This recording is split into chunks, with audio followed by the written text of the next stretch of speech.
and that's recognized by Complete College America and others.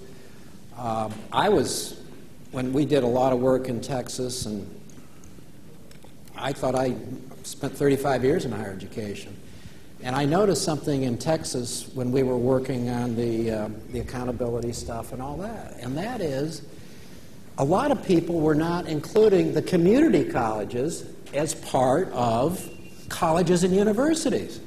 And you know, being from New York and then Florida and out in California and some other places, I mean, most systems are built on the community colleges. I mean, this is where the action is going to be in the future. Yeah, I think it was you, John, who said we need more of all degrees and certificates, but let's not forget the certificates of value. Okay, that's critical. About higher ed, that's where I spent my time. I spent a lot of time on trying to, we even use the word efficiency now sometimes in higher education, sometimes. Our SREB report on completion. I noticed today you had a discussion on this. It doesn't go far enough. Our recommendations are that every student that begins a degree program, whether it's associate degree or bachelor's degree, has a 2- or 4-year degree plan. They need a major before the end of the first year. Not a meta major, like they talk about, which is a cluster of the social sciences. They need a major. How can you finish in 4 years without taking more credit hours, which costs the state and you, without having a major before? You go to a private college, you got a major when you walk in. If you have a major early enough, as Yogi Berra says, you have time to change it and still finish on time. So that's number one. Number two, on average, students in this country take 15 to 20% more credit hours than they need to graduate. And it's not all because of change of major. That doesn't include remedial education. Think of the cost to the state. Y'all can't afford it anymore in the state, spending 15% more. And students can't afford it with tuition. Their parents can. And their parents, well, yeah. They agree. And all right? And we can fix this. We can fix this, all right? I mean, you sanction the institutions that allow students to do this, or you surcharge students. I think it's an institutional responsibility to get students out in 120 hours. So there are some things we can do, including improving transfer. Senator Seliger, or Chairman Seliger, you've got the gavel to work on this. The first thing that we must do is not be afraid to change things. The attitude we must not have is we have to do something because we have always done it that way, realizing that while the demands of the workforce are changing, so is our demographic. Somebody said at something recently that 35% of the jobs that will exist in 20 or 30 years do not exist today. And we have to have a workforce prepared for it. You talked about online things. And I think we've made great strides there in public school level. Senator Shapiro, who is the chairman, it's okay, John, she thought she was my boss too. That's good to know.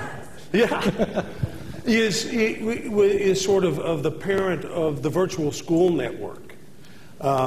Distance learning is the key to so much, not just in terms of public education, which is going to play a huge role in rural Texas, but as we find in the college too, because you can go to a place like the Frank Phillips College campus in Perryton, Texas, and distance learning now allows them to have real-time, interactive classroom experience at the University of Houston, the University of Texas Dallas, University of Texas Permian Basin, wherever. And so there are a lot of things out there. But we have to be careful and realize that it is up to a very great extent to see to it that we tailor the educational experience and process to our demographic. Because in very ways, we're not necessarily going to change that demographic. It is what it is. And it's not necessarily that we have to get our students all to adapt to the system we have. Our system, too, has to be adaptable. If there were 3 things that you would like to see changed, whether it's in 6 months or in 6 years, have you gotten to the specifics yet, in your new role as chairman, about specific changes that you'd like to make or innovations?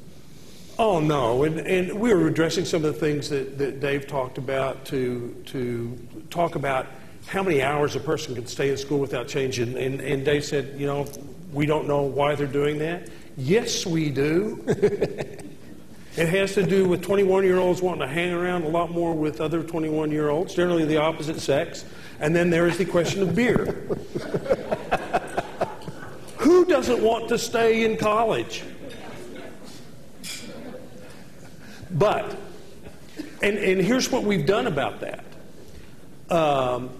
Dual credit in high schools, where young people are coming out of high school with up to about 30 hours of college credit, obviating in many cases that fifth year of college, those additional semesters, which I call the victory lap.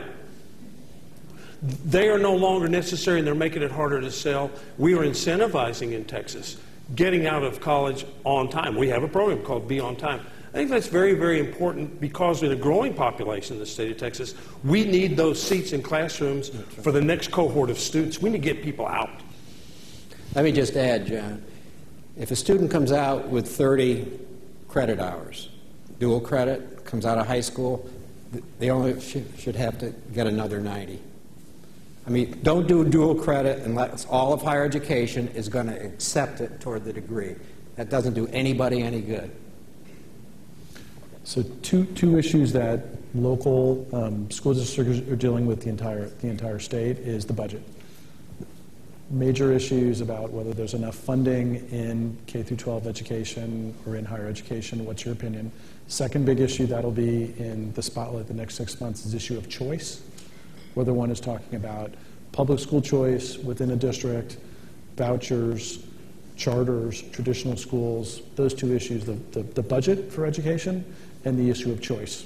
Where do you stand? Where do you think you are? What needs to happen?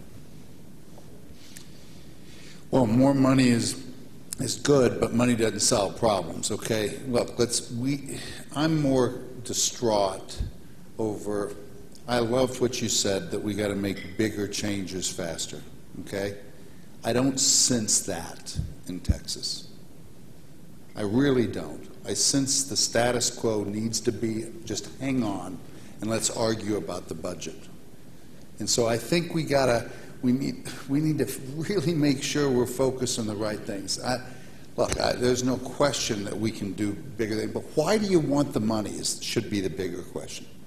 I want the money because I would like a 30-year-old young man that decides to teach, that is brilliant, making $100,000 a year.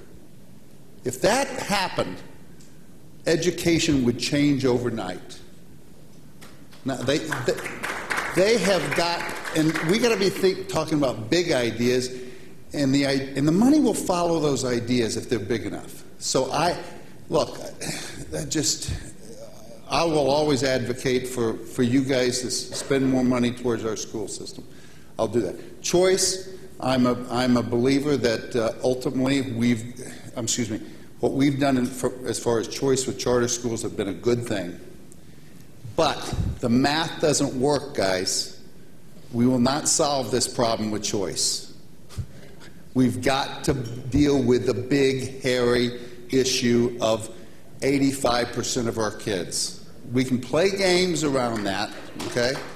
But ultimately, we've got to deal with the big thing. And we'll also, what did I say? What was going well in Dallas? And I talked about our charter schools. I think they're doing it, and I think we can learn some stuff. But big ideas on the base business is what I want us to focus on.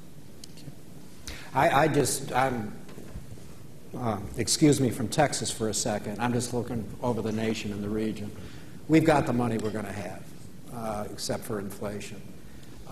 Certainly for higher education, maybe for K-12. We've got to do a much better job. We must be smarter on identifying those schools that for the same or less money, with the same demographics, are doing a better job in helping students achieve.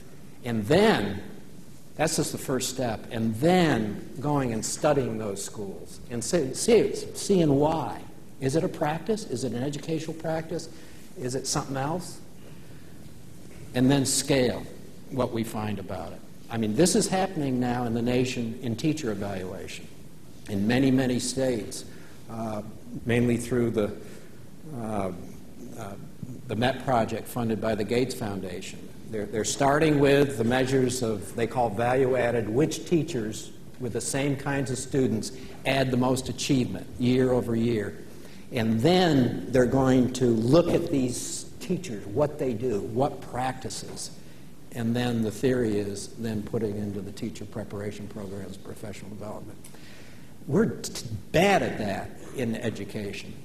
We don't even, higher ed is off the, don't know the concept. But even in the public schools, we're not good. We're not good at saying, who does this best, why, and then scaling it. There's so many issues embedded in your question.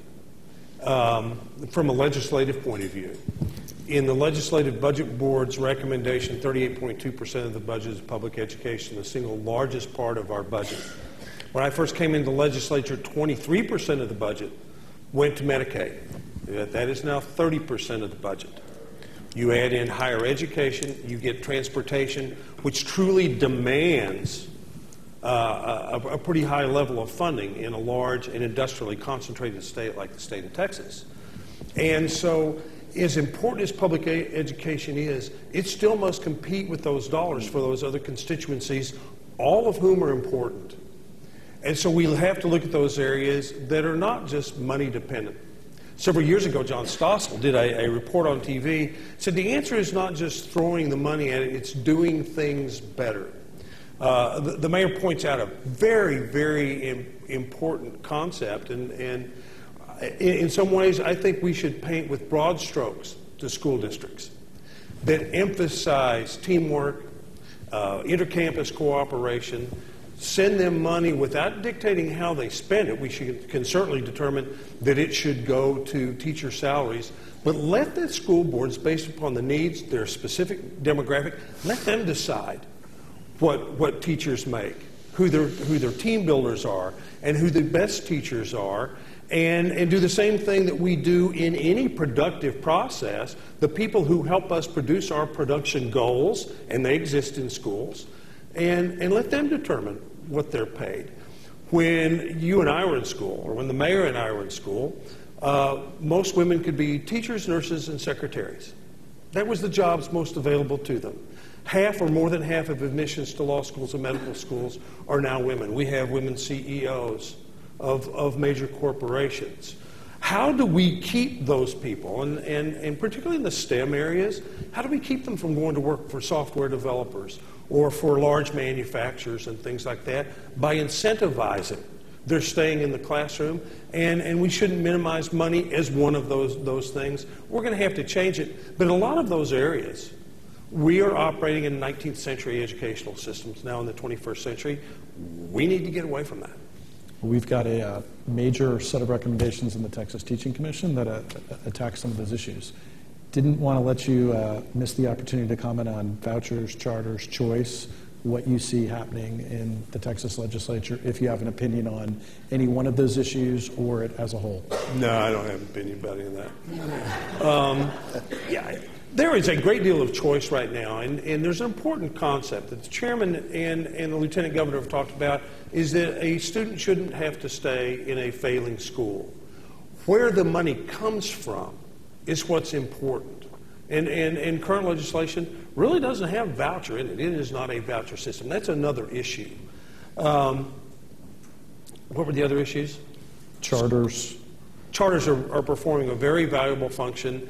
I think in this session we're going to refine it, and that things like Raise Your Hand Texas has been doing, I think, some seminal work in charters to make sure the standard exists and is a high one and it's met, and that charters that are failing, we get rid of them and replace them with new charters or public schools.